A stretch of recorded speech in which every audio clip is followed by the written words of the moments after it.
가족 이야기 채널에 오신 시청자 여러분, 환영합니다. 오늘 들려드릴 이야기는 바로 이것입니다. 막 샤워를 마치고 옷도 제대로 챙겨 입지 못한 한밤중 젊은 며느리는 다급하게 울리는 문 두드리는 소리에 쏘스라치게 놀랍니다. 문 밖에 서 있는 사람은 다름 아닌 시아버지였습니다. 창백하게 질린 얼굴, 무언가 차마 말 못할 사연을 담은 듯한 눈빛. 시아버지는 3일 밤 연속 정확히 같은 시간에 며느리의 방문 앞에 나타났습니다. 이 기이한 사건 뒤에 숨겨진 충격적인 진실이 궁금하시다면 지금 바로 귀를 기울여 주시기 바랍니다. 제 이름은 김민서, 올해 28입니다. 남편 준호 씨와의 결혼 생활은 이제 갓 2년이 채 되지 않았습니다. 저희는 경기도의 한 신도시에 있는 3층짜리 주택에서 시부모님을 모시고 살고 있습니다. 대가족 살림의 며느리로서 참고 양보하는 삶은 이미 익숙해질 대로 익숙해졌지만 어느 날 밤 제 안에 있던 모든 것이 무너져 내렸습니다. 그날은 뼛속까지 시린 겨울밤이었습니다. 밖에는 추적추적 비가 내리고 있었죠. 저는 막 샤워를 마치고 방에서 머리를 말리고 있었습니다. 바로 그때였습니다.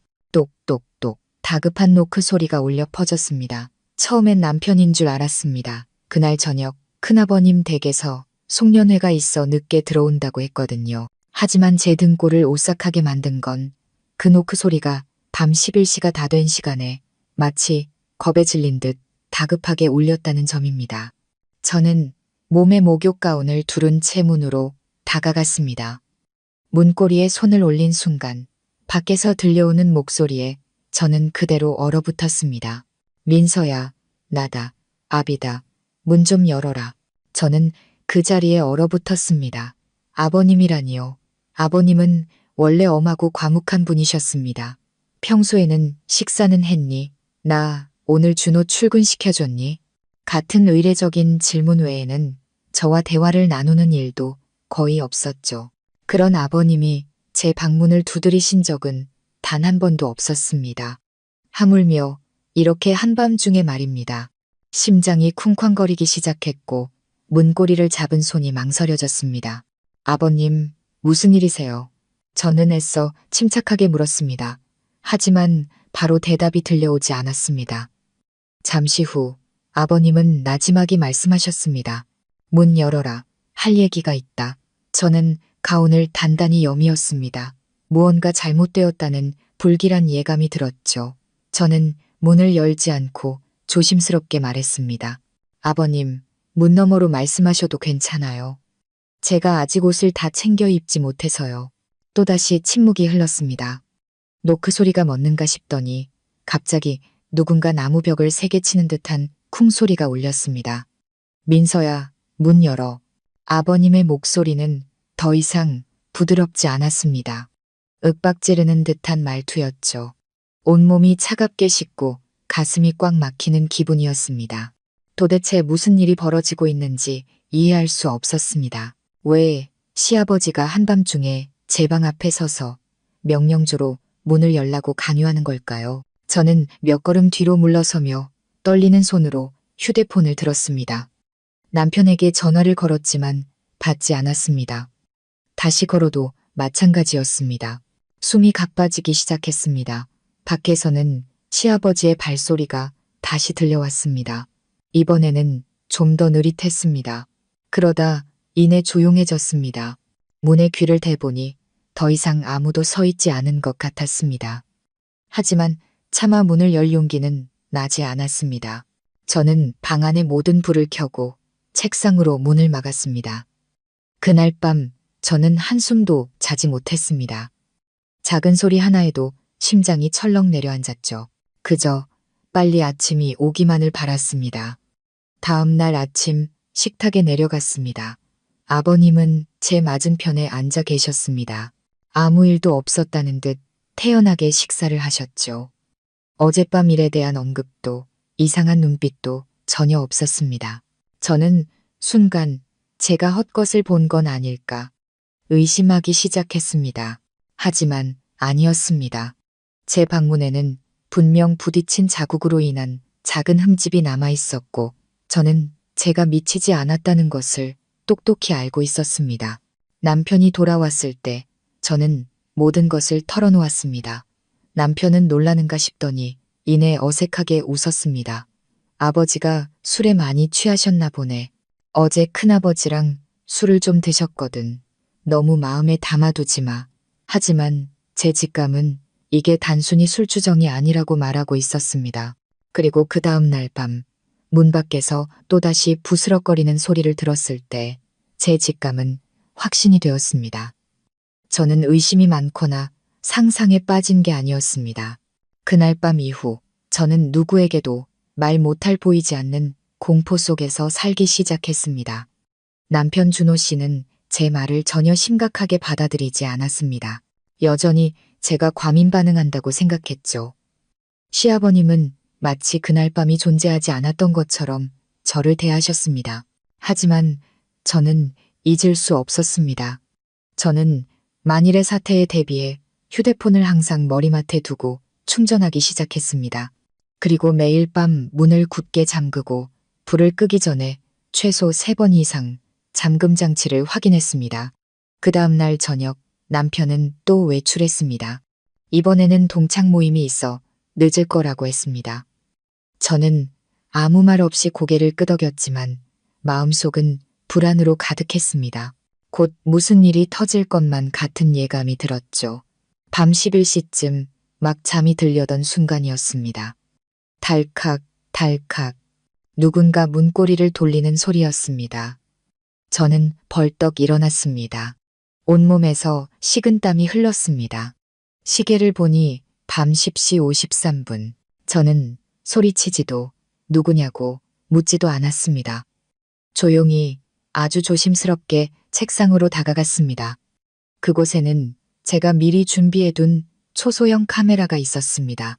온 가족이 외출한 틈을 타 오후에 제가 직접 설치한 것이었죠. 저는 사무직이라 이런 기계를 다루는데 조금 익숙했고 10분 만에 설치를 마칠 수 있었습니다. 휴대폰으로 카메라 앱을 켰습니다. 야간이라 화면이 흐릿했지만 형체를 알아보는 데는 충분했습니다. 제 방문 앞에 우두커니 서 있는 한 남자의 그림자를 보고 저는 숨을 멈췄습니다. 다름 아닌 시아버지였습니다. 그는 여전히 문고리를 돌리며 혹시라도 문이 열릴까 기대하는 듯 했습니다. 몇 초 후 아버님은 주머니에 손을 넣어 열쇠 같은 것을 꺼냈습니다. 저는 그 자리에 못 박힌 듯 굳었습니다. 어떻게 아버님께 제 방 열쇠가 있는 걸까요?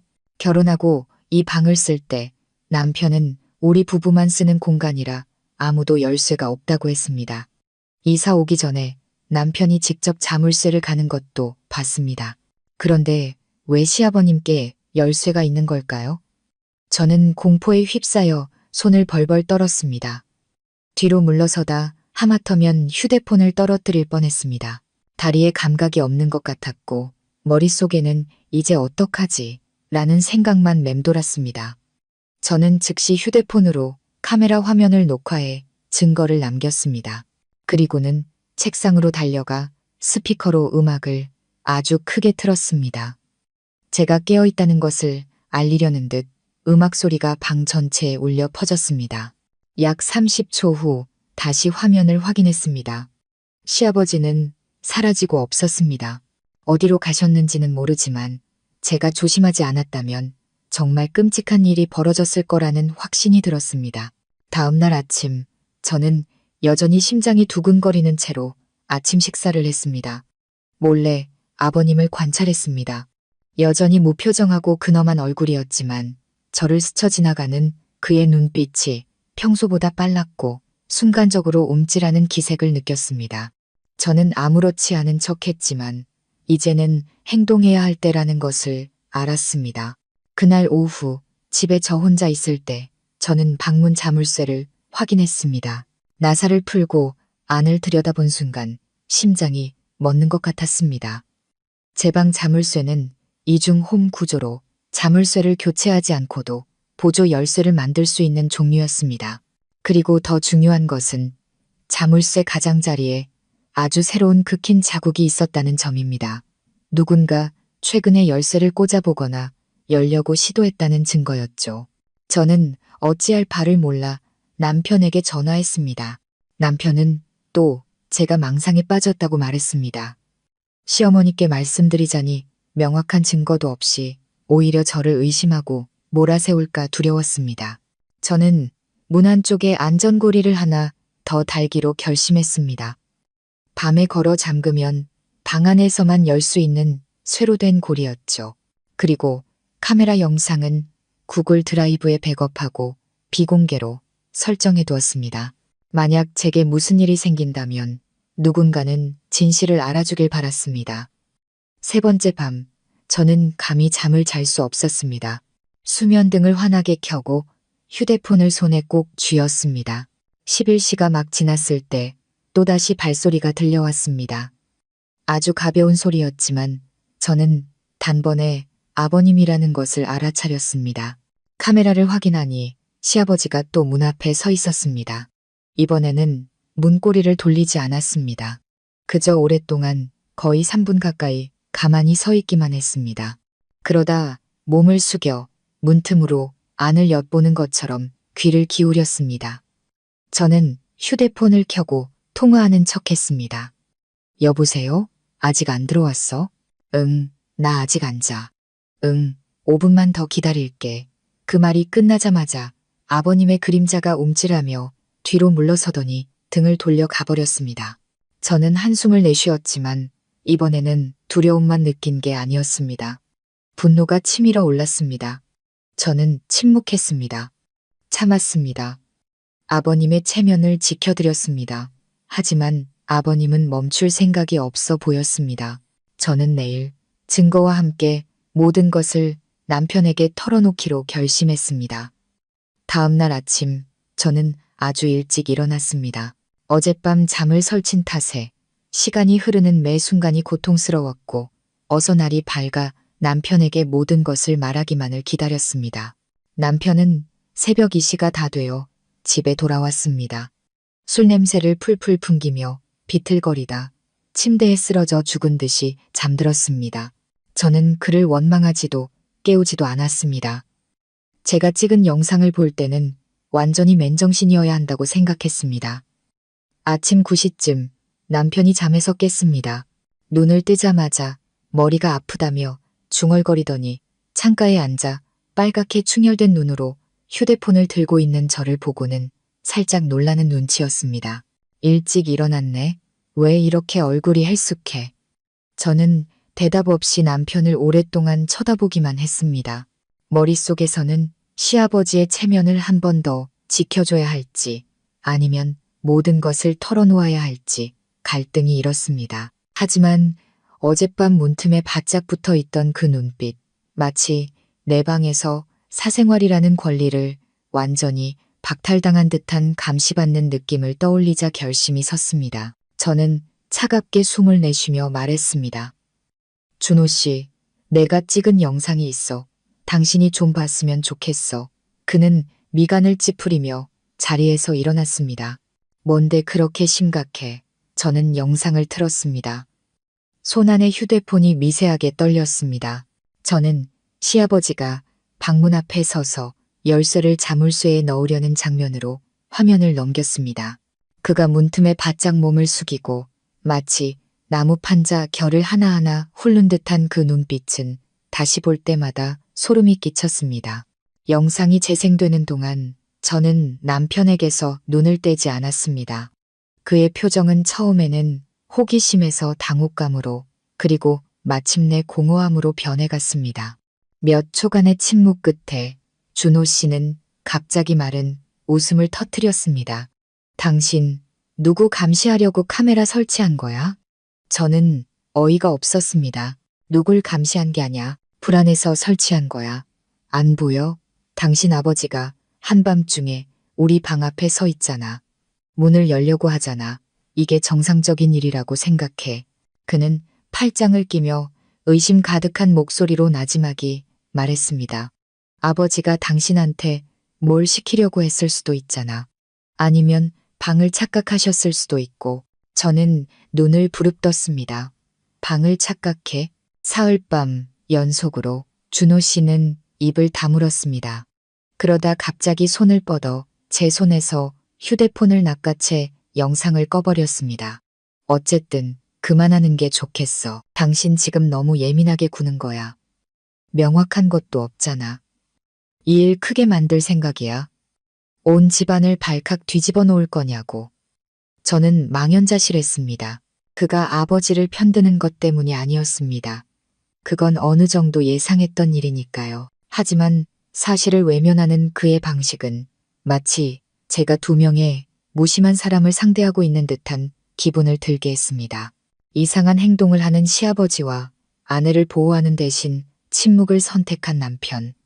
저는 애써 평정심을 유지했습니다.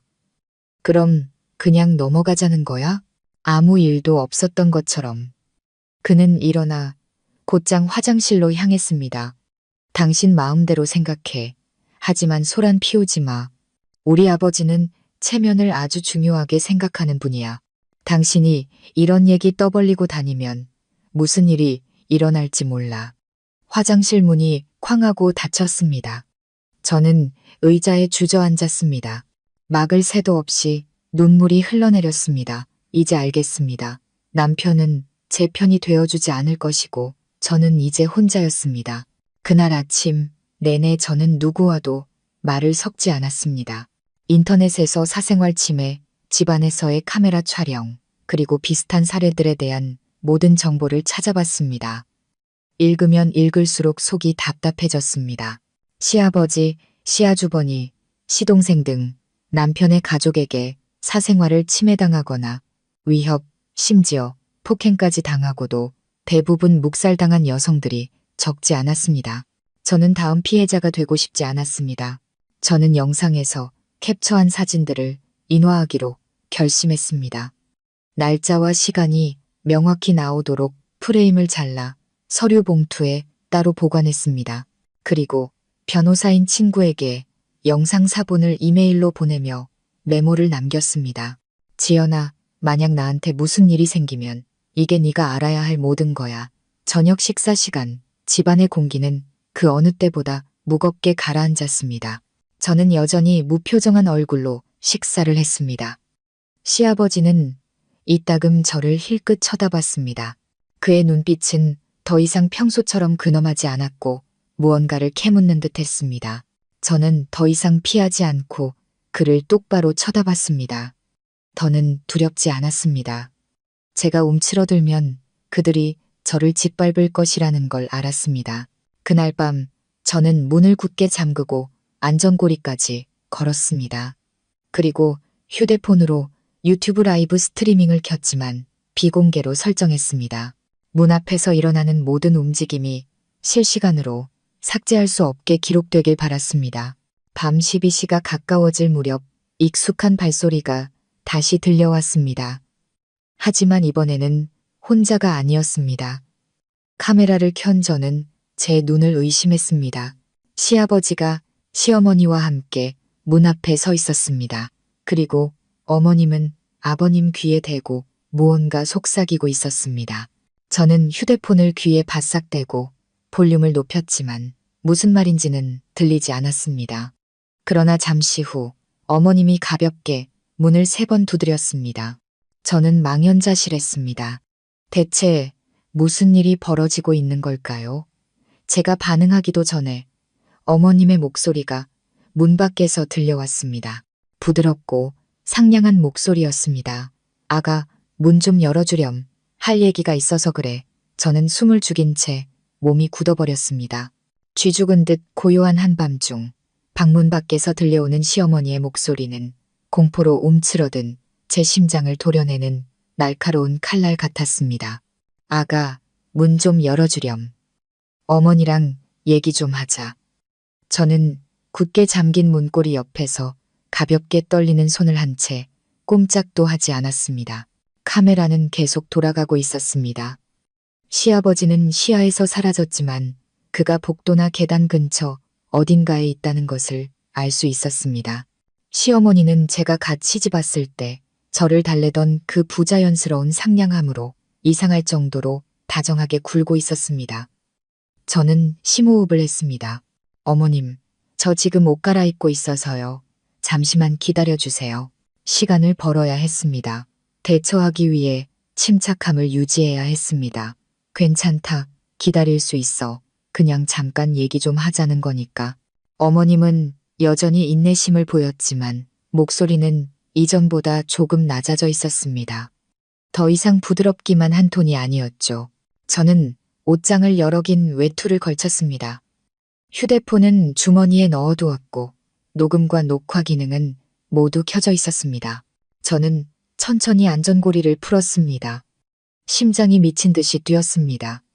문이 살짝 열리자마자 시어머니가 안으로 들어왔습니다. 그녀의 시선은 방 안을 한 바퀴 훑은 뒤 제게로 향했습니다. 입꼬리가 살짝 올라갔습니다. 요즘 잠은 잘 자니? 저는 대답하지 않았습니다. 그저 가만히 서서 어머님을 똑바로 쳐다봤습니다. 어머님은 저를 몇 초 더 보더니 짧은 한숨을 쉬고는 침대 끝에 걸터 앉았습니다. 더 이상 돌려 말하지 않고 바로 본론으로 들어갔습니다. 네가 요 며칠 마음이 불편했다는 거 안다. 준호한테 대충 얘기도 들었고 카메라 설치하고 영상 찍고 대체 아버님에 대해 어떻게 생각하는 거니? 저는 말문이 막혔습니다. 준호 씨가 전부 말해버린 겁니다. 저는 이를 악물었습니다. 아무 생각 없어요. 저는 단지 일어나고 있는 일에 대해 당연한 반응을 했을 뿐이에요. 시어머니는 고개를 끄덕이며 옷자락을 매만졌습니다. 그럼 이 집안일이 밖에 알려지면 아버님 명예뿐만 아니라 준호, 나, 이 집안 전체에 어떤 영향이 갈지는 생각 안 해봤니? 이제야 알겠습니다. 어머님은 제 안부를 물으러 온 게 아니라 경고하러 온 것이었습니다. 저는 차갑게 말했습니다. 그럼 어머님 생각엔 제가 어떻게 해야 하나요? 아무 일도 없는 척 조용히 있으라고요? 어머님은 저를 한참 동안 바라보더니 고개를 끄덕였습니다. 그래, 아무 일도 없었던 것처럼 저는 자리에서 일어섰습니다. 목이 메어왔습니다. 어머님, 며칠 밤 내내 아버님이 한밤중에 제 방문 앞에 서 계셨어요. 한 번은 우연일 수 있지만 3번이나요.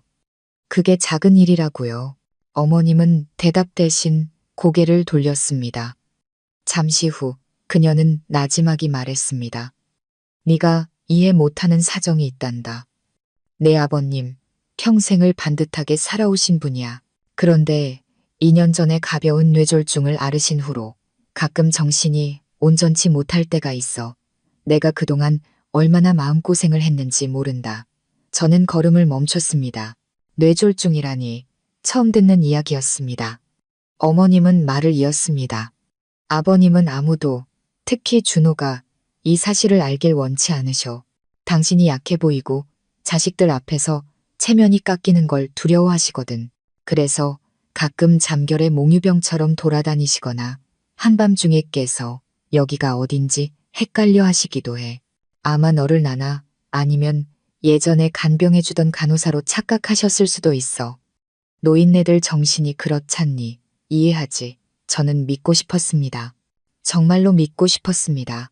하지만 그 눈빛들, 문틈으로 저를 엿보던 그 방식은 기억이 흐릿한 사람의 몽롱한 눈빛이 아니었습니다. 명백한 의도를 가진 또렷한 시선이었습니다. 저는 단호하게 말했습니다. 아버님께서 정말 편찮으시다면 더더욱 확실히 말씀해 주셨어야죠. 그래야 제가 어떻게 대처할지 알 거 아니에요. 그런 이유로 이런 비정상적인 행동을 그냥 넘어가게 할 수는 없어요. 시어머니는 저를 뚫어지게 쳐다봤습니다. 그녀의 눈에 차가운 빛이 스쳤습니다. 아가, 솔직히 말할게. 네가 이 일을 계속 고집한다면 이 가족 전체를 파국으로 몰고 가는 거야. 준호도 널 용서하지 않을 거고 우리도 널 예전처럼 보지 않을 거다. 그리고 네가 이 집에서 계속 살 수 있을지 없을지 나도 장담 못해. 저는 마치 뺨을 한 대 맞은 기분이었습니다. 노골적인 협박이었습니다. 저는 어머님 맞은편에 앉아 또박또박 말했습니다. 어머님 용서 필요 없어요. 누구든 저를 예전처럼 보지 않아도 상관없어요. 하지만 제게는 안전이 필요해요. 이 집이 그걸 보장해주지 못한다면 저는 제 발로 나갈 방법을 찾을 거예요. 시어머니는 핸드백 끈을 꽉 쥐었습니다. 얼굴이 어둡게 변했습니다. 이것만 명심해라. 가정 없는 여자는 껍데기일 뿐이야. 시댁을 잃으면 너한테는 아무것도 남지 않아. 저는 희미하게 웃었습니다. 매일 밤 가족에게 감시당하며 공포에 떠는 것보다는 차라리 껍데기가 되겠어요. 어머님은 벌떡 일어섰습니다. 얼굴이 흑빛이 됐습니다. 분명히 말했다. 이건 집안일이야. 만약 밖에다 떠들기만 해봐. 날 원망하지 마라. 저는 일어서서 제 주머니를 가리켰습니다. 어머님, 제가 지금 녹음하고 있다는 건 잊으셨나 봐요. 어머님은 순간 얼어붙었습니다. 1초, 2초가 흐른 뒤 그녀는 아무 말 없이 휙 돌아섰습니다. 제 등 뒤로 방문이 세차게 닫혔고 저는 텅 빈 방 안에 홀로 남겨졌습니다. 심장은 미친 듯이 뛰고 눈은 따갑게 아려왔습니다. 바로 다음 날 아침 저는 일찍 일어나 짐을 쌌습니다. 친구 지연이에게 전화해서 데리러 와달라고 부탁했습니다. 더 이상 그 집에 머물 수 없었습니다. 제가 방에서 나왔을 때 시아버지는 거실에서 차를 마시고 있었습니다. 그는 저를 보았지만 그의 눈에는 일말의 부끄러움도 없이 그저 무서울 정도로 공허함만 가득했습니다. 시어머니는 보이지 않았습니다. 제가 떠나겠다고 말했을 때 남편 준호 씨는 딱 한마디만 했습니다. 마음대로 해. 당신 하고 싶은 대로 해. 저는 뒤도 돌아보지 않고 그 집을 나섰습니다. 저는 어느 일요일 아침 그 집을 떠났습니다. 하늘은 제 마음처럼 무겁고 흐렸습니다. 캐리어를 끌고 배낭을 맨 채 저는 단 한 번도 뒤돌아보지 않았습니다. 그곳은 제가 한때 시댁이라 불렀던 곳, 아이를 낳고 가정을 꾸리며 평생 안주할 곳이라 생각했던 곳이었습니다. 하지만 단 3일 밤의 공포를 겪은 후 저는 깨달았습니다. 만약 계속 머무른다면 저는 제 자신을 잃게 될 거라고. 지연이는 골목 어귀에서 저를 기다리고 있었습니다. 저를 보자마자 아무것도 묻지 않고 그저 제 손을 꽉 잡아주었습니다. 그리고 트렁크를 열어 제 짐을 실어주었습니다. 가자. 일단 우리 집에 며칠 있다가 다음에 어떻게 할지 생각하자. 저는 입술을 깨물며 고개를 저었습니다. 아니, 나 엄마 집에 갈래. 우리 엄마. 지현이는 놀랐습니다. 정말이야. 어머님께는 말씀드렸어? 아니, 하지만 언젠가는 아셔야 할 일이야. 저희 어머니는 외곽의 작은 단층집에서 혼자 사십니다. 아버지가 일찍 돌아가시고 홀로 저를 힘들게 키워 대학까지 보내셨죠. 제가 결혼한 후로 어머니는 항상 시집가면 조금 참고 살아라. 시댁에서 버릇없다고 생각하게 만들지 말고라고 당부하셨습니다. 그래서 저는 오늘까지 일어난 모든 일을 어머니께 숨겨왔습니다. 제가 창백한 얼굴과 퀭한 눈으로 캐리어를 끌고 집 앞에 섰을 때 어머니는 묻지 않아도 이미 아시는 듯 했습니다. 제가 큰 상처를 입었다는 것을요. 무슨 일이니? 준호 서방이 무슨 짓이라도 했어. 아니면 시댁에 무슨 일 있니? 저는 엄마를 껴안고 어린아이처럼 울음을 터뜨렸습니다. 그날 오후 내내 저는 한밤중에 노크 소리부터 문틈으로 본 시아버지의 눈빛, 카메라 영상, 시어머니와의 대화, 그리고 준호 씨의 무서운 침묵까지 모든 것을 털어놓았습니다. 어머니는 제 이야기를 들으며 얼굴이 점점 창백해졌고 손을 부들부들 떨었습니다. 세상에, 왜 엄마한테 진작 말하지 않았니? 왜 혼자서 그렇게 끙끙 앓았어? 저는 그저 고개를 저을 뿐이었습니다. 때로는 숨기고 싶어서가 아니라 어떻게 말해야 남들이 믿어줄지 몰라서 숨기게 되는 법이니까요. 어머니는 제 손을 꽉 잡았습니다. 걱정 마라. 여기서 지내. 넌 혼자가 아니야. 이 집은 내 집이다. 누가 너한테 손끝 하나라도 대면 이 엄마가 가만 안 둬. 며칠 만에 처음으로 저는 안도감을 느꼈습니다. 그날 밤 저는 깊은 잠에 빠졌고 악몽에서 벗어났다고 생각했습니다. 하지만 아니었습니다. 악몽은 이제 막 시작되고 있었습니다. 새벽 2시쯤 제 휴대폰이 울렸습니다. 저는 비몽사몽간에 잠에서 깼습니다. 화면에는 355로 시작하는 낯선 번호가 떠 있었습니다. 잠시 망설이다 전화를 받았습니다. 여보세요. 아무도 대답하지 않았습니다. 그저 소름 끼치도록 느리고 규칙적인 숨소리만 길게 이어졌습니다. 누구세요? 여전히 침묵. 전화를 끊으려던 순간 갑자기 한마디가 들려왔습니다. 아주 작았지만 한 글자 한 글자 똑똑히 들렸습니다. 도망치면 끝날 줄 알았어, 이년아. 저는 그대로 얼어붙었습니다. 낮고 단호하며 증오에 가득 찬 남자의 목소리였습니다. 누구냐고요? 대답 대신 낄낄거리는 웃음소리가 들려왔습니다. 마치 분노를 억누르는 듯한 메마른 웃음소리였습니다. 그리고 전화는 끊겼습니다. 저는 온몸을 사시나무 떨듯 떨었습니다. 방금 싹 텄던 안전함은 산산조각 나버렸습니다. 저는 즉시 그 번호를 다시 확인했지만 아무 정보도 저장되어 있지 않았습니다. 아는 번호도 아니었고 카카오톡 계정이나 신원을 추적할 만한 어떤 단서도 없었습니다. 다시 걸어보니 연결이 되지 않아 라는 안내만 나왔습니다. 저는 더 이상 잠을 이룰 수 없었습니다. 휴대폰 화면에 눈을 고정한 채 밖에서 들려오는 모든 소리에 귀를 기울였습니다. 다음 날 아침 어머니께 어젯밤 일을 말씀드렸습니다. 어머니는 얼굴이 하얗게 질렸습니다. 틀림없이 내 시댁 식구들일 거야. 얘야, 그냥 경찰에 신고하는 게 어떠니?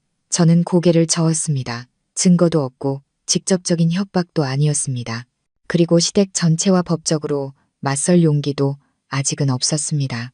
저는 그저 다시 카메라를 확인하고 모든 계정의 비밀번호를 바꾸고 녹화 및 녹음 파일을 다시 한번 백업할 뿐이었습니다. 만약 무슨 일이 생긴다면 모든 것을 지연이에게 맡겨 처리해달라고 할 생각이었습니다. 하지만 사건은 여기서 끝나지 않았습니다. 그날 오후 제가 부엌에서 과일을 깎고 있을 때 문 두드리는 소리가 들렸습니다. 어머니가 나가셨습니다. 누구세요? 하는 어머니의 목소리가 어렴풋이 들리더니 이내 조용해졌습니다. 제가 달려나가 보니 저는 그 자리에 얼어붙고 말았습니다. 남편 준호 씨가 대문 바로 앞에 서 있었습니다.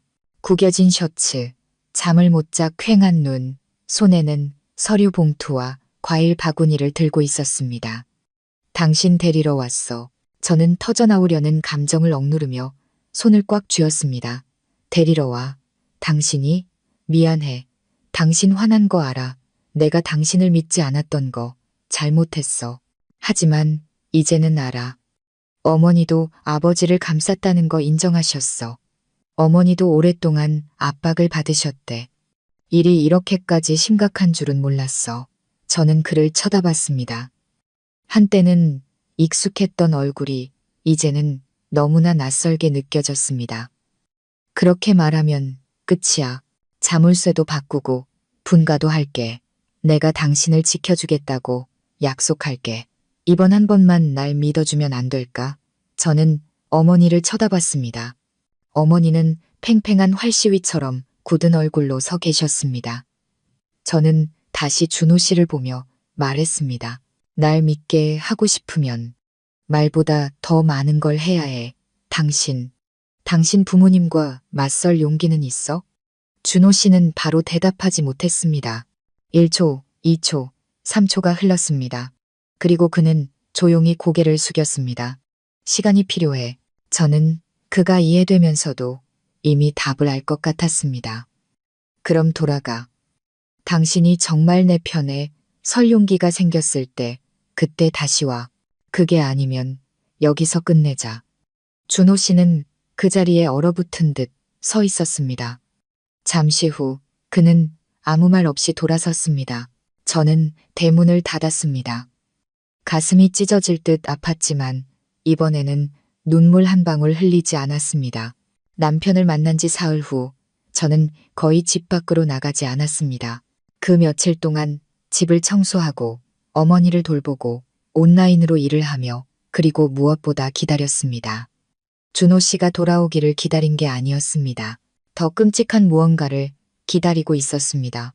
제 직감은 아직 아무것도 끝나지 않았다고 속삭이고 있었기 때문입니다. 그리고 제 예감은 맞았습니다. 그날 점심 제가 방에서 옷을 개고 있을 때 대문 밖에서 어머니가 크게 부르셨습니다. 민서야, 택배 왔는데 뭐 시킨 거 있니? 저는 깜짝 놀랐습니다. 아니요, 엄마, 저 아무것도 안 시켰어요. 제가 나가보니 어머니는 갈색 테이프로 꼼꼼하게 포장된 네모난 상자를 들고 계셨습니다. 택배 기사는 이미 가버린 뒤였습니다. 상자 위에는 김민서님께 직접 전달이라고만 적혀 있었습니다. 보내는 사람은 불명이었습니다. 저는 미간을 찌푸렸습니다. 전화번호도 보내는 사람 주소도 없었습니다. 어머니는 걱정스럽게 말씀하셨습니다. 열지 않는 게 좋겠다. 불길한 물건일지도 몰라. 저는 몇 초간 망설였지만 결국 열어보기로 했습니다. 커터칼을 들고 조심스럽게 상자를 열었습니다. 상자는 두꺼운 테이프와 단단한 골판지로 아주 꼼꼼하게 포장되어 있어 더욱 불안한 마음이 들었습니다. 마침내 상자를 열었습니다. 안에는 사진 한 뭉치와 검은색 USB가 들어있었습니다. 저는 사진 뭉치를 먼저 꺼냈습니다. 첫 번째 사진을 보는 순간 온몸이 마비되는 것 같았습니다. 제가 샤워하는 사진이었습니다. 틀림없었습니다. 길고 젖은 머리카락, 몸에 두른 목욕 타월, 시댁의 옅은 녹색 타일이 깔린 익숙한 욕실, 모든 것이 조작일 리 없었습니다. 두 번째 장을 넘겼습니다. 제가 욕실에서 나와 수건으로 머리를 말리는 사진이었습니다. 세 번째 장은 제가 옷도 입지 않은 채 거울을 보고 있는 모습이었습니다. 저는 숨이 멎었고 손이 부들부들 떨렸습니다. 모든 사진은 아주 높은 곳에서 몰래 찍은 것이 분명했습니다. 숨겨진 카메라였습니다. 어머니는 그 사진들을 보고 경악하셨습니다. 세상에, 민서야, 이게 다 뭐니? 저는 대답할 수 없었습니다. 그저 사진 뭉치를 끌어안고 방으로 달려가 문을 잠갔습니다. 잠시 후 저는 겨우 마음을 진정시키고 USB를 노트북에 꽂았습니다. 안에는 5분 남짓한 길이의 동영상이 있었습니다. 영상을 재생했습니다. 제가 침실에서 옷을 갈아입는 장면이었습니다. 카메라는 천장 구석, 보통 사람은 절대 신경 쓰지 않을 위치에 설치되어 있었습니다. 화각이 아주 넓어서 침대, 옷장, 방문 전체가 선명하게 보였습니다. 녹화 시간은 남편이 며칠 집을 비웠던 기간과 일치했습니다. 신혼 초였습니다. 저는 울음을 터뜨렸습니다. 부끄러워서가 아니었습니다. 분노와 치욕 때문이었습니다. 누군가 아주 오래전부터 제 방에 몰래 카메라를 설치해 두었던 겁니다. 그들은 저를 감시하고 몰래 촬영하고 사진을 찍어서 이제는 협박의 도구로 보내온 것입니다. 저는 그 범인이 여전히 저를 지켜보고 있으며 저를 두려움에 떨게 하고 싶어 한다는 것을 알았습니다. 몇 분간의 절망 끝에 저는 눈물을 닦고 심호흡을 했습니다. 무너질 수 없었습니다. 절대로. 저는 모든 사진을 다시 찍고 두 번째 휴대폰으로 USB에 영상을 녹화한 뒤 3개의 다른 클라우드에 저장했습니다. 그리고 변호사인 친구 지연이에게 전화했습니다. 30분 만에 그녀는 서류 가방을 들고 얼음장처럼 차가운 얼굴로 나타났습니다. 이 사진들, 시댁에서 찍힌 거 확실해. 확실해. 욕실도 알아볼 수 있고 화장대 구석에 내가 쓰던 화장품도 찍혔어. 알았어. 바로 고소장 준비할게. 몰래 촬영하고 사적인 영상을 유포하는 건 심각한 범죄야. 저는 고개를 끄덕이며 지연이의 손을 잡았습니다. 하지만 무서워.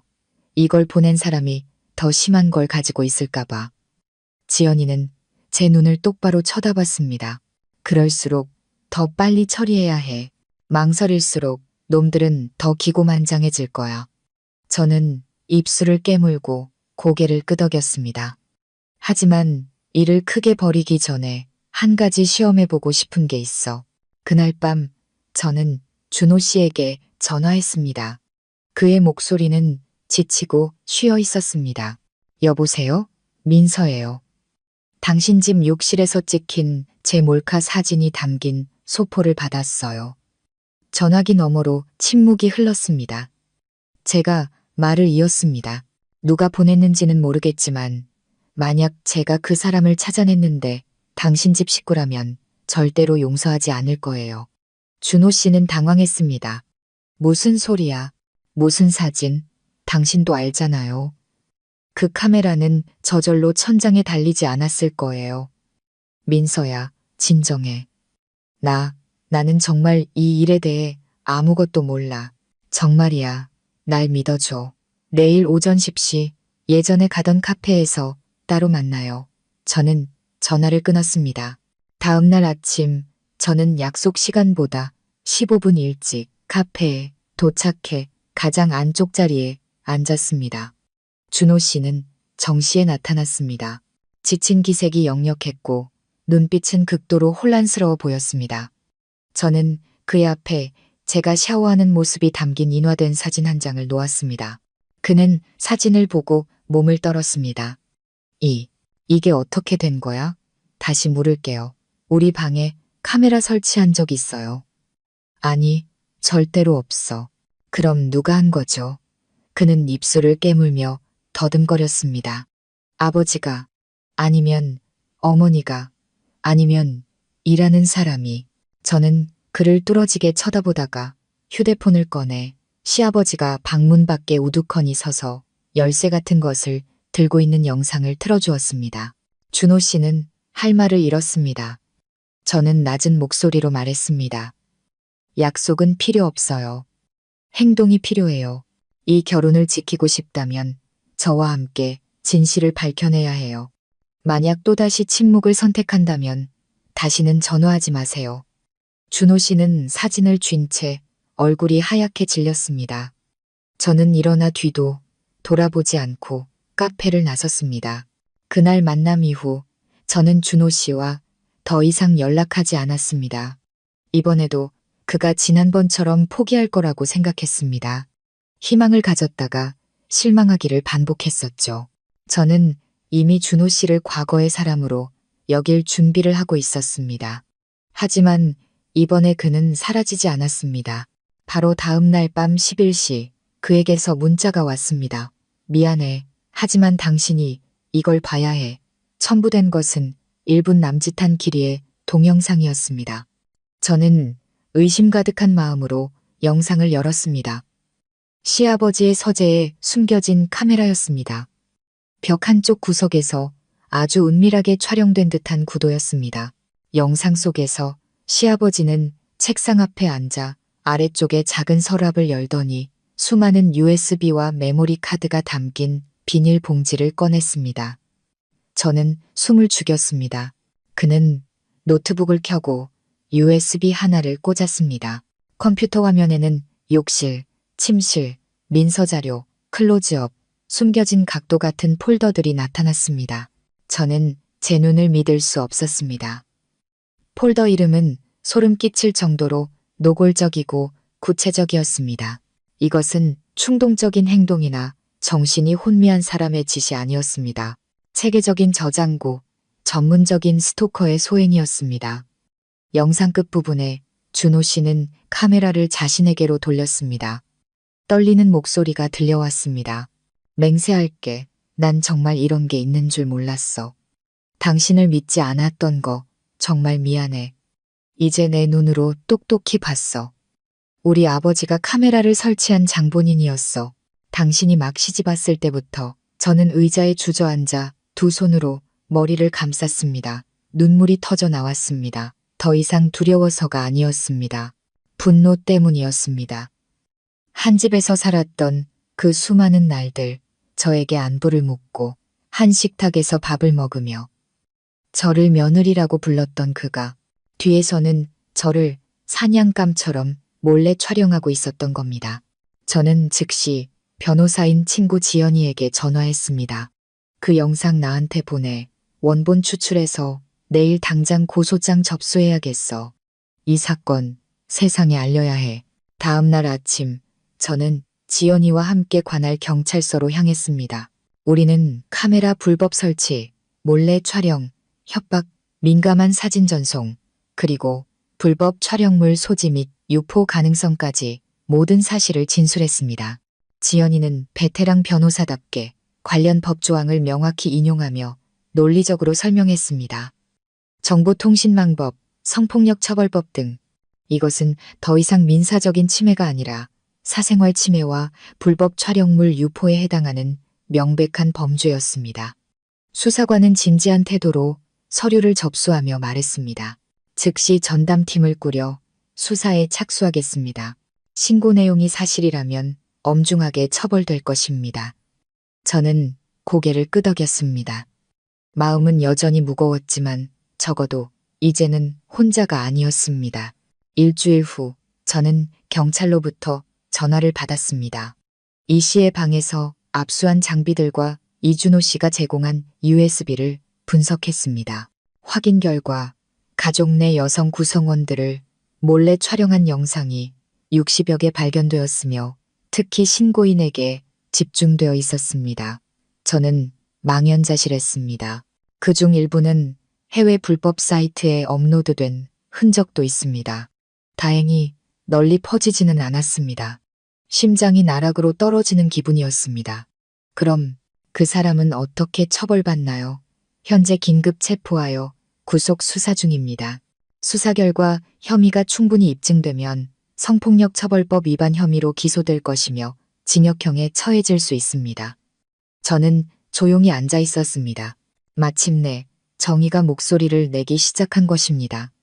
그날 저녁 준호 씨가 저를 찾아왔습니다. 그는 대문 앞에 서서 아무 말 없이 그저 깊이 고개를 숙였습니다. 당신에게 용서를 구하지 않을게. 그냥 내가 틀렸었다고 말하고 싶어. 내가 당신을 지켜주지 못했고 이 결혼도 지키지 못했어. 저는 그를 바라봤습니다. 여전히 제 남편이었던 사람이지만 이제 우리 사이에는 아무것도 남아있지 않았습니다. 돌아가지 않을 거예요. 원망해서가 아니라 제가 다른 삶을 선택했기 때문이에요. 준호 씨는 목이 메인 듯 말했습니다. 이해해. 그저 당신이 평안하게 살기를 바랄 뿐이야. 그리고 나중에 혹시라도 내가 필요한 일이 생기면 말만 해. 바로 달려올게. 저는 미소 지으며 말했습니다. 고마워요. 다시는 누구도 저 같은 일을 겪지 않도록 당신이 변하는 것만으로 충분해요. 2달 후 저는 강릉으로 이사했습니다. 안개가 자욱하고 조용하며 상처를 치유하기에 충분히 평화로운 도시였습니다. 새로운 일을 구하고 계곡이 내려다 보이는 작은 방을 얻었습니다. 부유하거나 화려하지는 않지만 자유로운 삶이었습니다. 저는 제 자신을 다시 사랑하는 법을 배웠고 제가 안전하고 존중받을 가치가 있는 사람이라는 것을 믿게 되었습니다. 그리고 매일 밤 바람이 창틈으로 스며들 때면 하늘을 보며 조용히 속삭였습니다. 어둠 속에서 걸어 나올 용기를 내준 나 자신에게 고맙다고. 저는 폭풍우를 지나왔다고 생각했습니다. 결국 저는 그 집을 떠났고 신뢰가 사라진 결혼 생활을 끝냈으며 가족의 기둥처럼 보였지만 위선적인 가면 뒤에 숨어 살던 시아버지의 실체를 폭로했습니다. 저는 이슬비가 내리고 소나무가 속삭이며 제가 숨 쉴 수 있는 충분한 공간이 있는 도시 강릉을 선택했습니다. 처음부터 다시 시작하기 위해서요. 제가 얻은 방은 작은 언덕 위에 있었고 하얀 벽과 파란 창문 그리고 앞으로는 안개 자욱한 계곡이 펼쳐져 있었습니다. 저는 프리랜서로 일하며 몇몇 온라인 잡지와 여성 심리학 채널에 글을 기고했습니다. 매일 아침 창가에 앉아 커피를 마시며 한자 한자 글자를 써내려가는 것은 제 자신을 치유하는 과정이었습니다. 저는 평화를 찾았다고 생각했습니다. 어느 날 밤 낯선 메시지가 도착하기 전까지는요. 새벽이시였습니다. 저는 밖에서 추적추적 내리는 비 때문에 잠 못 이루고 영화를 보고 있었습니다. 휴대폰이 울리며 업무용으로는 전혀 사용하지 않는 텔레그램 앱에서 낯선 계정으로부터 메시지가 왔다는 알림이 떴습니다. 메시지는 단 3단어였습니다. 오랜만이네, 민서 씨. 저는 순간 등골이 오싹해졌습니다. 익숙하면서도 모호한 느낌이었죠. 보낸 사람의 정보를 확인했지만 프로필 사진도 이름도 없이 단 하나의 기호만 있었습니다. 이어서 2번째 메시지가 도착했습니다. 여전히 아름답네. 하지만 잊지 마. 영원히 안전한 비밀은 없어. 저는 벌떡 일어나 불을 켰습니다. 2손이 떨리고 공포로 얼굴이 화끈거렸으며 가슴이 조여왔습니다. 누구세요? 라고 답장을 보냈지만 답은 없었습니다. 대신 구글 드라이브 링크가 하나 전송되었습니다. 망설여졌지만 알아야 한다는 본능이 저를 움직였습니다. 저는 보조 휴대폰으로 가짜 지메일 계정에 로그인하고 링크를 복사해 시크릿 모드로 열었습니다. 몇 초간의 로딩 후 영상이 하나 나타났습니다. 화면은 흐릿했습니다. 영상 속 배경은 제가 지금 있는 강릉의 원룸이었습니다. 명백했습니다. 커튼부터 화장대, 작은 소파까지 모두 제가 사용하고 있는 물건들이었죠. 더 끔찍한 것은 영상 속에서 제가 상의를 탈의한 채 옷을 갈아입고 있었다는 점입니다. 카메라는 책장 위 천장 구석에서 촬영되고 있었습니다. 저는 의자에 주저앉았습니다. 등줄기에 식은땀이 흘렀습니다. 말도 안 돼. 이사 왔다고. 이사 올 때 구석구석 다 확인했다고. 어떻게 아직도 누군가 카메라를 설치할 수 있었던 거지? 저는 그 밤에 즉시 방을 샅샅이 뒤졌습니다. 모든 서랍, 문틈, 전등을 열어보았습니다. 마침내 침대 옆 스탠드 조명갓 안 깊숙한 곳에서 아주 작은 카메라를 발견했습니다. 저는 돌처럼 굳어버렸습니다. 완전히 새로운 곳에서도 저는 여전히 감시당하고 있었던 겁니다. 저는 칩을 꺼내 배터리를 분리하고 바닥에 세게 내던졌습니다. 심장은 미친 듯이 뛰고 머리는 윙윙 울렸습니다. 울음도 나오지 않았습니다.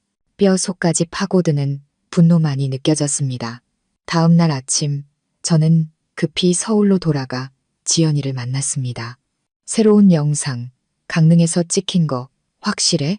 확실해. 지금 내 방이야. 카메라도 찾았어. 지연이는 제 손을 꽉 잡았습니다. 그녀의 얼굴은 차갑게 굳어 있었습니다. 제2의 인물이 있는 것 같아. 그 변태 늙은이 혼자 한 짓이 아니야. 저는 멍해졌습니다. 그게 무슨 말이야? 처음부터 공범이 있었거나 아니면 심지어 지난번 소포를 보낸 장본인이 따로 있었을 가능성을 의심하고 있어. 저는 몸을 떨었습니다. 제가 겪었던 모든 일이 거대한 감시망의 일부에 불과했다는 말인가. 그 카메라랑 영상들이 필요해. 사이버 수사팀이랑 협력해서라도 이 사건 그냥 넘어가게 둘 수 없어. 저는 고개를 끄덕였습니다. 마음속의 공포는 가라앉지 않았습니다. 그날 밤 예상치 못한 일이 벌어졌습니다. 준호 씨에게서 연락이 왔습니다. 구속 수감 중이던 그의 아버지가 구치소에서 뇌졸중으로 쓰러져 위독하다는 소식이었습니다. 저는 충격에 빠졌습니다. 그가 죽고 사는 문제가 아니라 그가 죽으면 진실이 영원히 묻힐 수도 있다는 생각 때문이었습니다. 그날 밤 준호 씨가 제게 전화했습니다. 이런 말 하는 게 말이 안 되는 거 알지만 우리 아버지 혼자 한 일이 아닌 것 같아. 누군가 아버지를 도구로 이용했고 이제 그들이 입을 막으려는 거야. 저는 그 말을 듣고 등골이 서늘해졌습니다. 누구요? 확신할 수는 없지만 당신이 기억해야 할 이름이 하나 있어. 태식이라고 내 사촌 동생인데 예전에 우리 집에서 전기 기술자로 일했었어. 우리가 막 결혼했을 때 걔가 당신 방 근처에서 어슬렁거리는 걸 본 적이 있어. 저는 침묵에 잠겼습니다. 이태식이라는 이름, 맞아.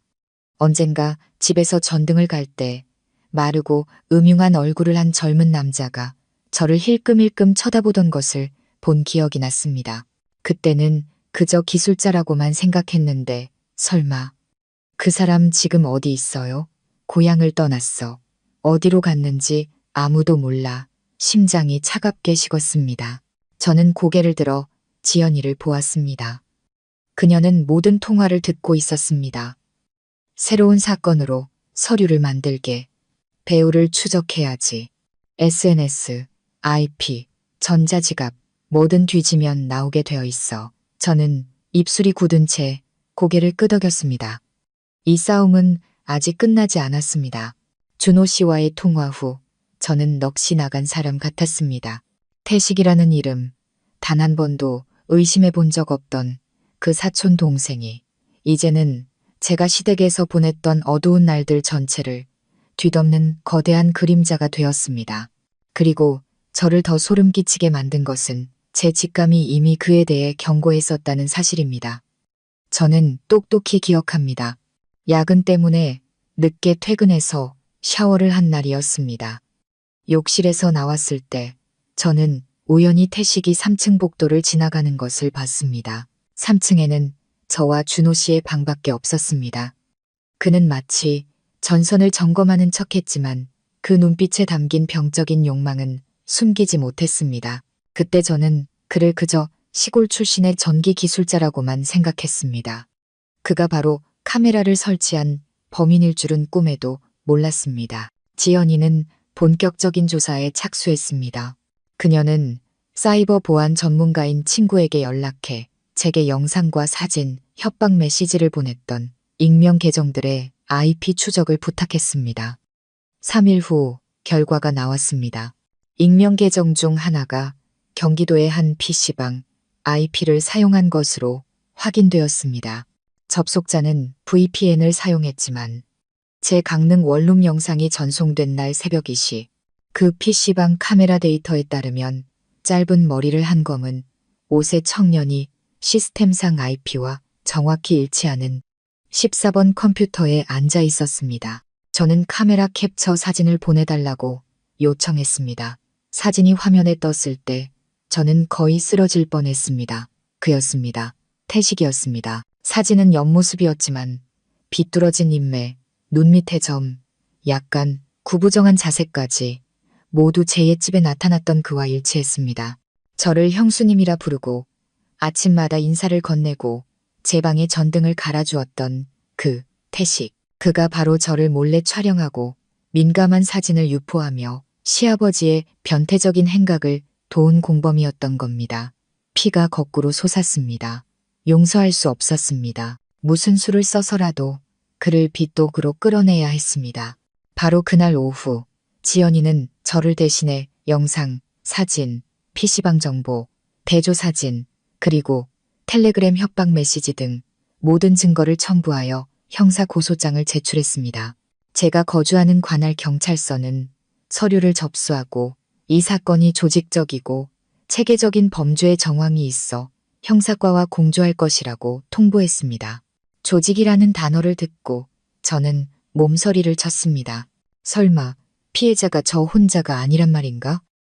이틀 후 경찰은 1995년생 경기도 거주 전반 타이 이태식에 대한 수배령을 내렸다고 알려왔습니다. 그는 한 달여 전 거주지를 떠나 가족과의 연락을 끊었고 행방이 묘연한 상태였습니다. 더 무서운 것은 수사 과정에서 제 방에서 촬영된 영상을 다운로드한 일부 해외 계정이 발견되었고 그중 몇몇은 사적인 영상을 거래하는 정황이 포착되었다는 사실이었습니다. 저는 그 말을 듣고 어지러웠습니다. 단순한 몰카나 협박이 아니라 저를 상품처럼 팔아넘기고 있었던 겁니다. 그날 밤 저는 잠을 이루지 못했습니다. 원룸 창가에 웅크리고 앉아 반짝이는 강릉의 야경을 내려다보았습니다. 저는 평화를 찾아 도망치기 위해 이곳을 선택했습니다. 하지만 이제 알겠습니다. 악인이 여전히 저 밖에 활보하는 한 우리는 결코 도망칠 수 없다는 것을. 저는 휴대폰을 들고 엄마에게 전화했습니다. 카메라부터 소포, 그리고 태식이라는 이름까지 모든 것을 처음으로 털어놓았습니다. 엄마는 침묵했습니다. 그리고 우셨습니다. 딸이 가엾어서, 화가 나서, 그리고 딸의 인격이 짓밟힌 것에 대한 고통 때문에 우셨습니다. 엄마는 눈물 속에서 말씀하셨습니다. 딸아, 무서워하지 마. 엄마가 있고 법이 있어. 끝까지 가보자. 저는 눈물이 흘러내렸지만 고개를 끄덕였습니다. 2주 후 진전이 있었습니다. 경찰은 경기도의 한 원룸 주인이 태식을 본 적이 있다는 제보를 받았습니다. 그는 가짜 신분증으로 방을 얻어 조용히 지냈지만 한 번은 프런트에서 USB를 떨어뜨렸다고 합니다. 주인이 호기심에 열어본 USB 안에는 여성들의 사적인 공간을 몰래 촬영한 수십 개의 영상이 들어 있었습니다. 주인은 즉시 경찰에 신고했습니다. 저는 이 소식을 듣고 손발이 차갑게 식었습니다. 저뿐만이 아니었습니다. 태식은 연쇄적인 병적 범죄자였습니다. 그날 밤 저는 일기를 썼습니다. 저는 스스로를 불행하다고 생각했습니다. 하지만 이제는 압니다. 저는 진실을 발견했고 살아남았기에 운이 좋은 것이라고. 저밖에 많은 여성들은 자신이 피해자라는 사실조차 모르고 있을지도 모릅니다. 저는 멈추지 않을 겁니다. 다음 날 아침 저는 수사관으로부터 전화를 받았습니다. 이태식을 검거했습니다. 외곽의 한 원룸에서 메모리 카드와 USB를 소각하려던 중 발견했습니다. 그는 모든 범행을 자백했으며 당신의 시아버지가 모든 것을 알고 있었고 심지어 촬영 장비 설치를 도와달라고 요청했다고 진술했습니다. 저는 바닥에 주저앉았습니다. 마침내 진상이 밝혀진 것입니다. 저는 울지 않았습니다. 그저 해방감을 느꼈을 뿐입니다. 수사기관의 전화를 받은 후 저는 바로 지연이와 함께 경찰서로 향했습니다.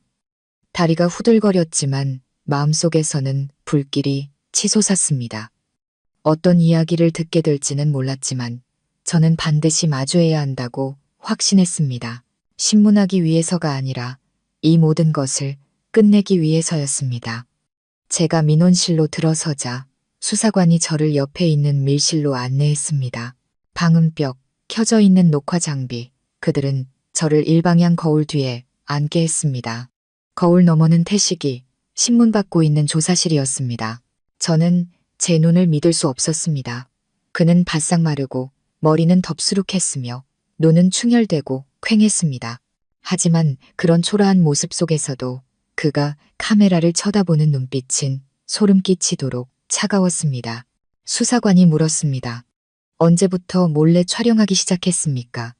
태식은 가볍게 웃으며 날카로운 목소리로 답했습니다. 한 1년 전쯤요. 형수님이 막 3층 방에서 살기 시작했을 때 저는 주먹을 꽉 쥐었습니다. 왜 그녀를 선택했죠? 깨끗하고 상냥하고 부드러웠으니까요. 남자들을 미치게 만들지만 감히 건드릴 수 없는 그런 타입, 참을 수가 없었어요. 저만의 방식으로 그 느낌을 소유하고 싶었습니다. 수사관이 목소리를 높였습니다. 누가 카메라를 설치하라고 제안했습니까? 태식은 비웃었습니다. 아무도 제안 안 했어요. 제가 생각해냈죠. 하지만 준호 형 아버지는 알고 있었어요. 막지도 않았고 심지어 호기심을 보였죠. 방 안은 숨막히는 침묵에 휩싸였습니다. 그가 말했습니다. 조심해라. 며느리가 알게 하지 마라. 하지만 찍히면 나도 한번 보고 싶구나. 저는 망연자실했습니다. 그의 한마디 한마디가 심장을 파고드는 칼날 같았습니다. 수사관은 계속했습니다. 그 영상들을 팔았습니까? 네. 해외 몇몇 커뮤니티에서요. 처음엔 그냥 재미로 올렸는데 전자지갑으로 돈을 보내주는 사람이 생기더라고요. 돈벌이가 쉬운 것 같아서 계속했죠. 피해자가 몇 명입니까? 기억 안 나요. 형수님 말고도 원룸 세입자 아줌마들이나 공장 근처에 사는 애들도 있었고 한 번은 여자 미용실 화장실에 설치해 본 적도 있어요. 기록을 하던 경찰관이 고개를 들었습니다. 얼굴이 창백해져 있었습니다. 저는 더 이상 가만히 앉아 있을 수 없었습니다. 벌떡 일어나 거울을 손으로 쳤습니다. 저놈 만나게 해주세요. 저 병든 인간의 얼굴을 똑바로 보고 싶어요. 한 수사관이 방으로 들어와 심각한 눈빛으로 저를 보았습니다. 김민서 씨, 대질신문을 원하신다면 허락해드리겠습니다. 하지만 평정심을 유지하고 마음의 준비를 하셔야 합니다. 저는 망설임 없이 고개를 끄덕였습니다. 대질실은 싸늘했습니다. 저는 책상 하나를 사이에 두고 그와 마주 앉았습니다. 태식은 수갑을 차고 발도 의자에 묶여 있었지만 저를 보는 그의 눈빛은 여전히 뻔뻔하고 도전적이었습니다. 저는 바로 말하지 않고 그를 오랫동안 쳐다보기만 했습니다. 그리고 떨리지만 또렷한 목소리로 물었습니다. 너 한 번이라도 결과에 대해 생각해 본 적 있어? 네가 내 인생에 무슨 짓을 했는지 알아? 태식은 입꼬리를 올리며 웃었습니다. 기억하지. 매일 밤 영상을 다시 보면서 분홍색 수건으로 머리 말리는 거, 다리 꼬을 때 왼쪽 다리를 먼저 올리는 거, 어깨 근처에 작은 흉터가 있는 것까지도. 그런 건 나만 알아. 저는 구역질이 날 것 같았습니다. 제가 이토록 병적으로 자세히 감시당하고 있었다니 저는 목소리를 높였습니다. 넌 감옥에서 썩어 마땅해. 그는 말은 웃음을 지었습니다. 감옥은 감옥이지. 하지만 내가 얻은 건 머릿속에 그대로 가져갈 거야. 네가 영상을 다 지워도 내 뇌에 저장된 이미지는 못 지워. 저는 일어섰습니다. 손을 꽉 쥐었습니다. 하지만 넌 그 안에서 고독하게 죽어갈 거고 다시는 빛을 보지 못할 거야. 그는 아무 말 없이 저를 쳐다보기만 했습니다. 그 눈빛을 저는 평생 잊지 못할 겁니다. 저는 대질실을 나왔습니다. 심장이 미친 듯이 뛰고 머리는 윙윙 울렸으며 다리가 풀려 걸을 수조차 없었습니다. 지연이가 저를 부축해 차로 데려갔습니다. 아무 말도 하지 않았습니다. 집으로 돌아오는 내내 우리는 침묵했습니다. 차가 집 앞에 멈추고 나서야 제가 입을 열었습니다.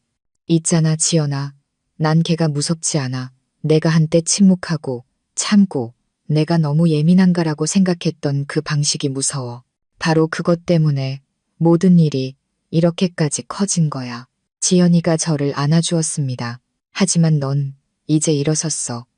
넌 옳은 일을 했고 더 이상 피해자가 아니야. 저는 고개를 끄덕였습니다. 처음으로 그 말이 사실이라고 믿었습니다. 그 충격적인 대질 신문 이후 저는 모든 것이 끝났다고 생각했습니다. 태식은 체포되었습니다. 모든 몰래카메라 장비는 철거되었고 영상이 유포된 계정 목록은 경찰이 국제기술 플랫폼과 협력하여 처리했습니다. 저는 형사처벌을 요구하는 동시에 명예와 정신적 피해에 대한 손해배상을 청구하는 민사소송을 제기했습니다. 언론도 이 사건에 주목하기 시작했습니다. 그들은 이 사건을 강릉, 서울 연쇄, 몰카 사건이라 부르며 주요 피해자인 저는 사생활 침해에 맞서는 투쟁의 중심이 되었습니다. 악에 맞서 아니오라고 말할 용기를 낸 여성의 부득이한 상징이 된 것입니다. 하지만 제 마음속에서는 불안감이 싹트기 시작했습니다. 이미 일어난 일 때문이 아니라 모든 것이 아직 끝나지 않았다는 예감 때문이었습니다. 일주일 후 어느 일요일 아침이었습니다. 저는 평소처럼 일찍 일어나 커피를 내리고 노트북을 켜려던 참이었습니다.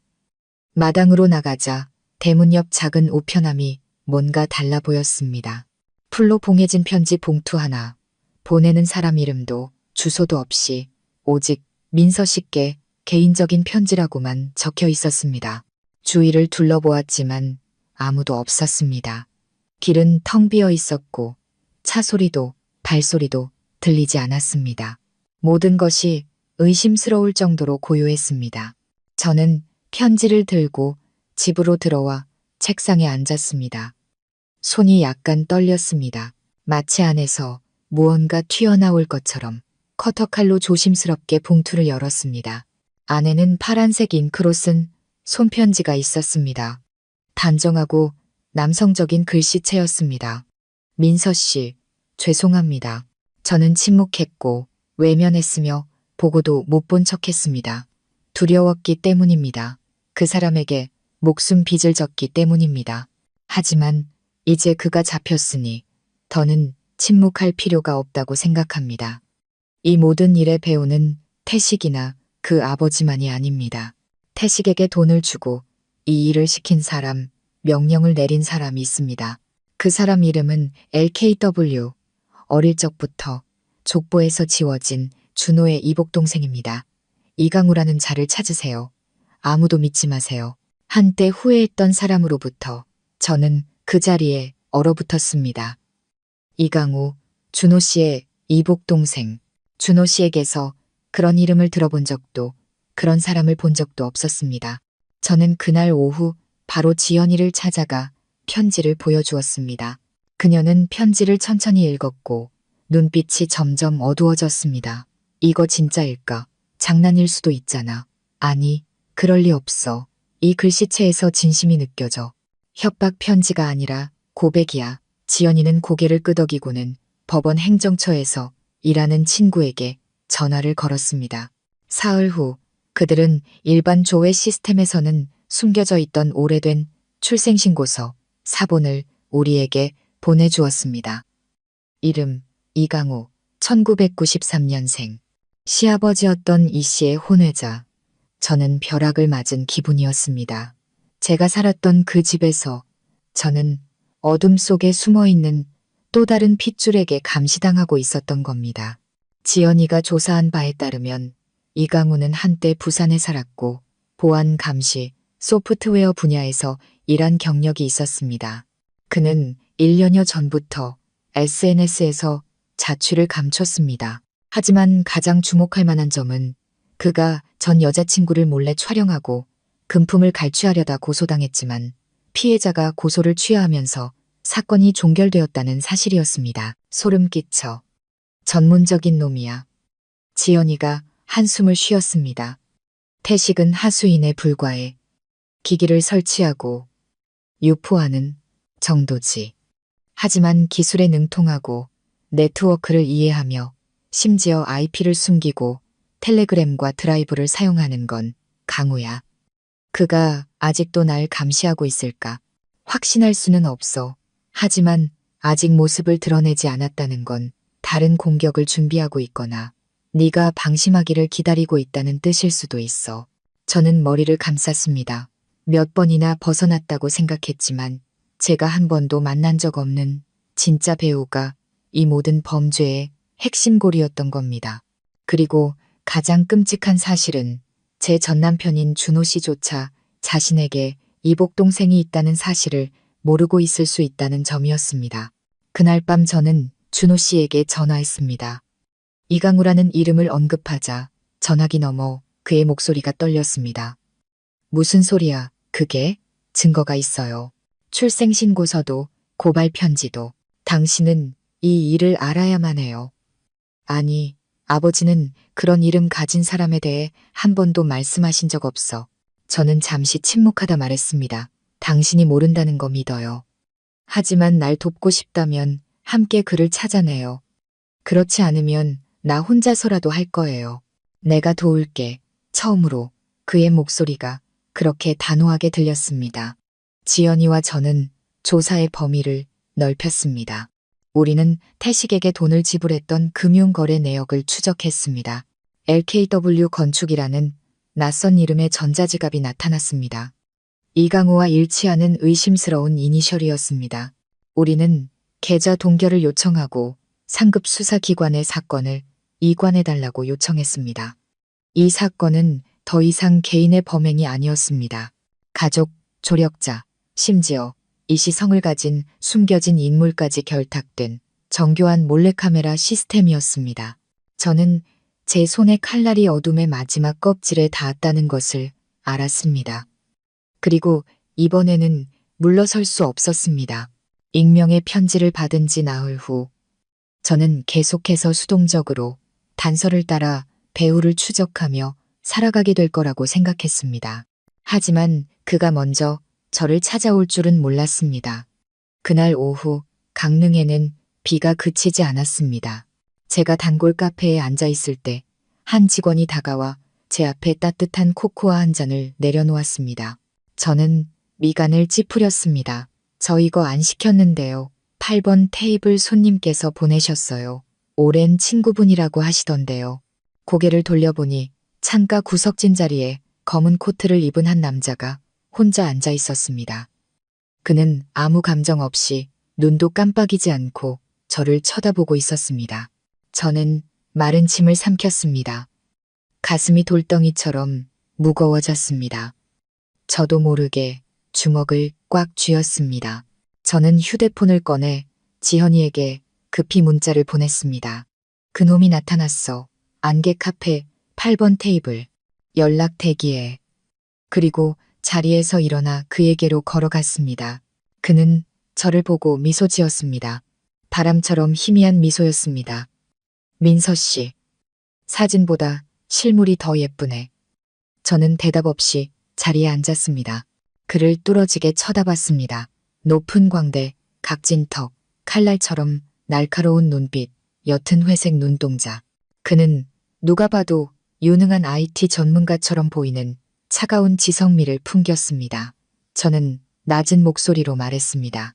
네가 이강우구나. 그는 부정하지 않고 고개를 끄덕였습니다. 준호의 이복형이지. 단 한 번도 그 영감한테 인정받은 적은 없지만 저는 이를 악물고 말했습니다. 그래서 다른 사람 인생을 망가뜨리는 걸로 복수하는 거야. 그는 웃음을 터뜨렸습니다. 복수. 아니, 난 복수하지 않아. 그냥 그들에게 통제당하는 기분이 어떤 건지 보여주는 것뿐이야.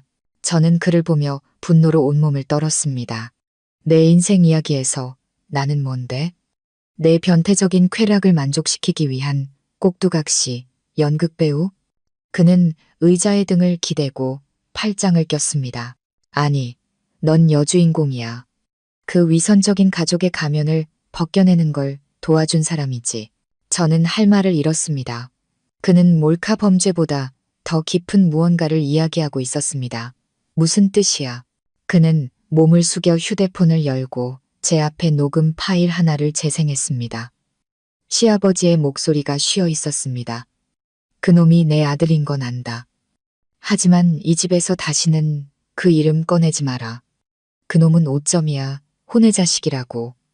네가 한 번만 더 그놈을 데려오면 나를 아버지라 부를 생각도 마라. 저는 망연자실했습니다. 이강우는 저를 뚫어지게 쳐다봤습니다. 그는 날 부정했어. 모범적인 가정이라는 걸 만들고 당신처럼 순종적인 며느리를 들여서 더러운 과거를 덮으려고 했지. 내가 그를 편히 살게 둘 것 같아? 저는 한 글자 한 글자 힘주어 말했습니다. 네가 그를 증오할 수는 있어. 하지만 내 인생을 망칠 권리는 없어. 난 너한테 빚진 거 없어. 그는 희미하게 웃었습니다. 알아. 그리고 내 용서도 필요 없어. 난 그냥 내가 겪은 일이 이 사회가 용납하는 침묵의 결과라는 걸 알려주고 싶었을 뿐이야. 당신은 처음 그가 이상한 눈으로 쳐다봤을 때 침묵을 선택했어. 첫 번째 카메라가 제거되고도 경찰에 신고하지 않고 참았지. 당신도 그 침묵의 일부였어. 저는 숨을 멈췄습니다. 그는 제 머릿속의 논리를 뒤흔들고 있었습니다. 그의 모든 말은 피해자 심리의 가장 약한 부분, 자책감을 정확히 찔렀습니다. 저는 컵을 꽉 쥐고 소리쳤습니다. 하지만 난 일어섰어. 그리고 넌 네가 저지른 모든 짓에 대해 대가를 치르게 될 거야. 이강우는 두려워하지 않았습니다. 그는 그저 천천히 일어나 주머니에서 USB 하나를 꺼냈습니다. 여기엔 그 영감이 우리 엄마한테 낙태를 강요하고 개처럼 버렸던 녹음 파일이 들어있어. 내가 16살 때부터 간직해온 거야. 그는 USB를 테이블 위에 내려놓았습니다. 가져. 경찰에 넘기든 언론에 제보하든 불태워버리든 당신 마음대로 해. 하지만 결정하기 전에 이것만 기억해. 진실은 절대 한 가지 면만 있는 게 아니야.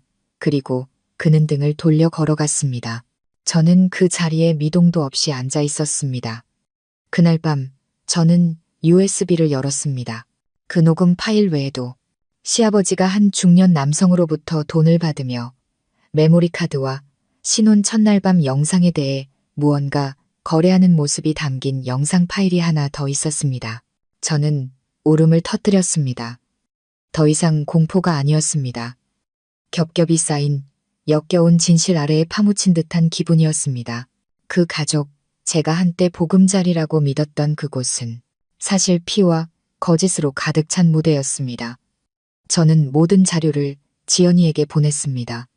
그녀는 그날 밤 바로 경찰에 연락했습니다. 다음날 아침 준호 씨가 제게 전화했습니다. 그의 목소리는 넋이 나간 사람 같았습니다.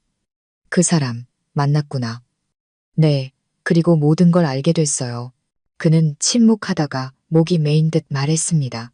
있잖아, 내가 어렸을 때 아버지가 정원 뒤에서 젊은 여자의 사진을 들고 아주 슬픈 표정으로 서 있는 걸 본 적이 있어. 누구냐고 물었다가 뺨을 맞았지. 이제야 알겠어. 그게 이강우 씨 어머니였어.